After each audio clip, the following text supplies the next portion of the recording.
is vir my so lekker om vanmôre saam met jou te kuier. Ek weet dat jy dalk met 'n klomp emosies vanmôre hier sit, dalk verlang jy, dalk is jy moedeloos. Dalk is jy sommer net opgewonde oor dat dit ook Kersfees is. Maar Afrika is mos maar in ons bloed en deel van ons bediening en deel van ons menswees is mos maar hier in Afrika. En Kersdag is mos maar 'n dag daarvoor. Buiten die feit dat ons die Here, buiten die feit dat ons bloed het gewoon geskenke uitdeel, is dit ook mos die dag wat ons kan weet, dat die Here het gekom. Die wonderlike deel wat ek vir jou wil saamgee vanmôre op hierdie Kersdag is iets van 'n verhaal wat jy ook baie goed ken, die verhaal van Moses wat die volk gelei het deur die woestyn. En dan wanneer hy aan die einde van sy tog kom, want die Here het vir hom gesê, jy sal die beloofde land sien, maar jy sal nie daarin gaan nie, dan moet hy oorgee. En Moses doen dit eintlik op 'n ongelooflike manier, wanneer hy en Josua op die berg bymekaar kom en hy met Josua praat oor die beloofde land. Ek maak altyd 'n beeld in my kop van hoe hy en Josua sit en gesels, hoe hulle so terugkyk na die een kant toe en dan sien hulle die murmurerende Israelitiese klomp wat by hulle tente staan en dalk is hulle besig om kos te maak en hoe hulle in groepies staan en gesels en kuier en die kinders speel. En dan as hulle aan die ander kant toe kyk, dan sien hulle die rivier en dan sien hulle hierdie ongelooflike mooi ongerepte land. Maar as hulle mooi na die ander kant toe kyk, dan is die rookies wat opgaan vir hulle 'n teken van vrees. Want in hierdie land wat hulle moet ingaan, is daar 'n klomp vreemde mense met vreemde kulture. En hulle is nie seker oor hoe hulle dit moet doen nie. Hulle weet nie hoe hulle moet ingaan nie. In die geskiedenis van na Deuteronomium kry ons ook die rigters. En dis die manne wat ingegaan het in hierdie beloofde land in.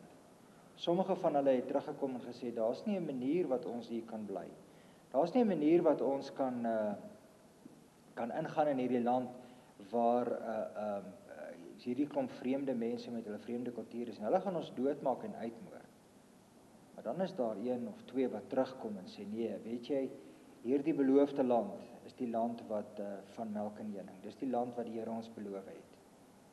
Maar dan begin Moses met Josua praat en ek kan my indink wanneer hulle nou daar staan en gesels dat dit regtig 'n uitdaging vir Josua is. Wanneer hy begin sê, maar weet jy, ek weet nie hoe om in hierdie land in te gaan nie.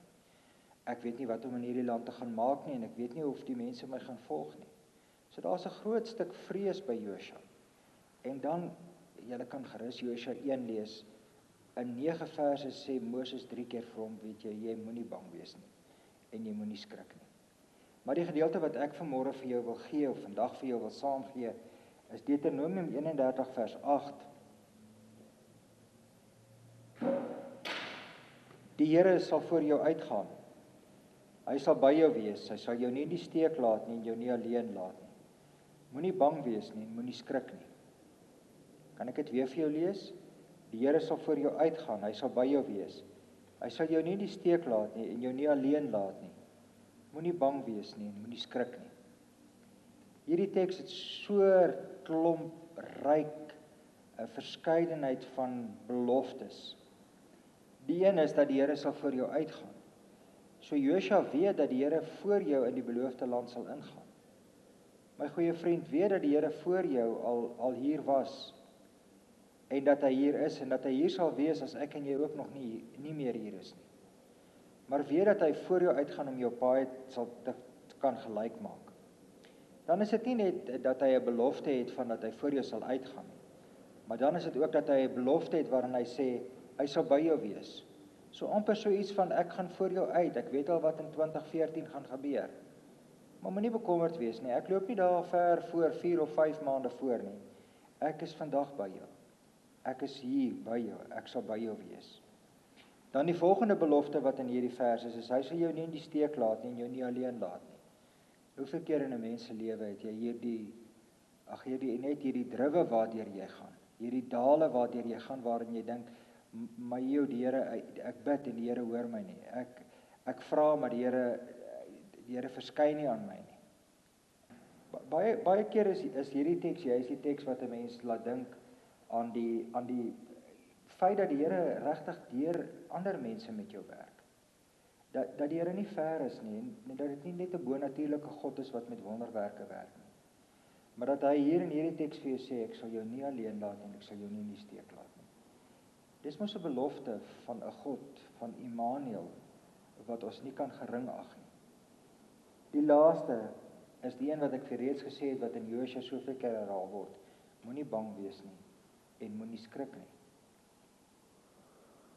Kersfees is by uitstek 'n dag waarin hierdie teks waar word.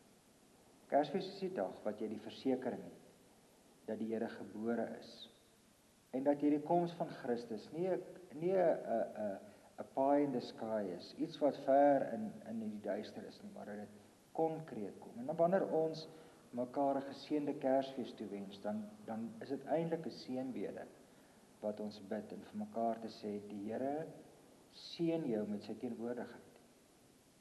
Die genade van die Here sal elke dag saam met jou wees. Die liefde van God sal jou omvou en sal jou beskerm. En bovenal die gemeenskap van die Heilige Gees sal met jou wees. Mag jy 'n wonderlike Kersfees hê. En mag jy weet dat daar soveel mense is wat nog steeds saam met jou Kersfees vier op die regte manier. Wat saam met jou glo in God, dat hy saam met jou sal wees. En mag jy 'n ongelooflike mooi nuwe jaar beleef. Amen. Here onse God, U wat Immanuel is, God by ons.